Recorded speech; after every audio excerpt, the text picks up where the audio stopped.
চাচা, আপনার বাসা কোথায়? সাপাহার। আপনার নাম? আসসালামু আলাইকুম গাইস, কেমন আছেন সবাই? আশা করি আল্লাহর রহমতে সবাই ভালো আছেন। আমি রাহিম, আর আপনারা দেখছেন রাহিম অফিসিয়াল। আজকে ভিডিওতে আমরা চলে এসেছি বাংলাদেশের বিখ্যাত আমের শহরে। এখানে এখন আমের মৌসুম, তাই চারিদিকে শুধু আম আর আম।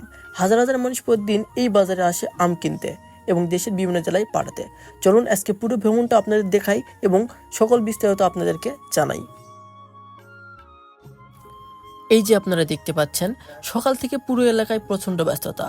চারিদিকে ট্রাক, পিকআপ ভ্যান আর অটোরিকশা দিয়ে আম আনা নেওয়া করা হচ্ছে। এখানকার ব্যবসায়ীরা খুব ভোর থেকেই কাজ শুরু করেন। দেশের বিভিন্ন প্রান্ত থেকে পাইকাররা এখানে আসেন ভালো মানের আম কিনতে।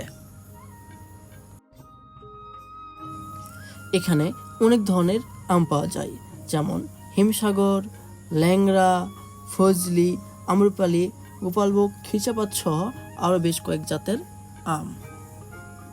এখন আমরা কয়েকজন ব্যবসায়ীর সঙ্গে কথা বলবো এবং জানবো আজকের বাজারে আমের দাম কত, কোন আমের চাহিদা সবচেয়ে বেশি এবং কোথায় কোথায় এই আম পাঠানো হয়। চলুন তাদের কাছ থেকেই শুনে নিই।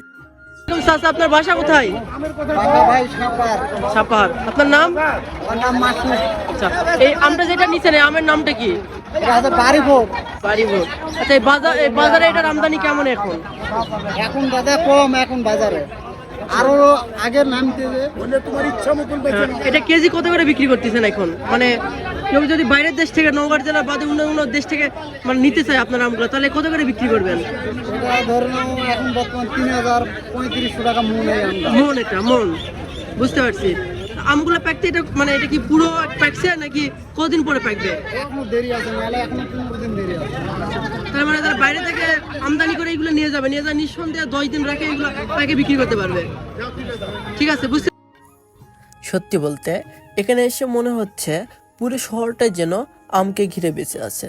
যেদিকে তাকায় শুধু আমের ঝুড়ি, ট্রাক ভর্তি আম আর মানুষের ব্যস্ততা। এই পরিবেশটা নিজের চোখে না দেখলে বোঝানো কঠিন।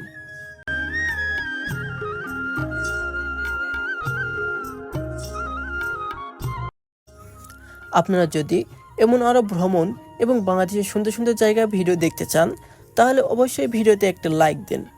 আর এখনও যদি রাহিম অফিসিয়াল চ্যানেলটি সাবস্ক্রাইব করে না থাকেন, তাহলে এখনই সাবস্ক্রাইব করে পাশে থাকা বেল আইকনটি অন করে রাখুন। আজকের ভিডিও এখানেই শেষ করছি। আমি রাহিম বিদায় নিচ্ছি। দেখা হবে পরবর্তী কোনো নতুন ভিডিওতে। আল্লাহ হাফেজ।